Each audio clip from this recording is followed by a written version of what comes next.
Realization, kasi talagang sobrang sipag ko sa trabaho. Kumbaga, yung dedication and passion. Ngayon, syempre, na-analyze ko na kailangan talaga magkaroon ka rin ng time para sa sarili mo.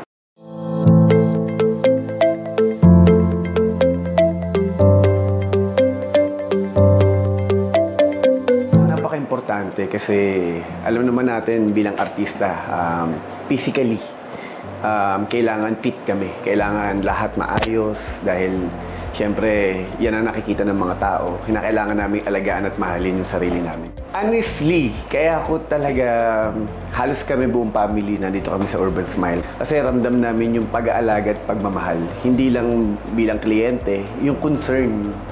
Kasi alam mo ang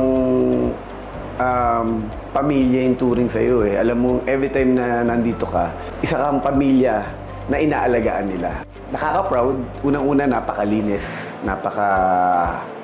galang, napakaalaga ng lahat ng mga nagtatrabaho dito. Magaan, napaka-homey ng feelings. Talagang pagdating mo pa lang, looking ka na nila ng water, soft drinks, or whatever habang naghihintay ka. And then after that, pag nasa procedure ka, nakikita mo lahat sila nakatutok sa'yo. Sobrang alaga.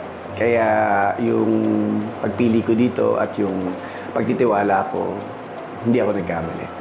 Kaya sobra akong proud na naging part ako ng Urban Smile at ang buong pamilya ko. Kaya salamat talaga sobra-sobra. At sinasabi at pinagmamalaki ko yan kahit kanino.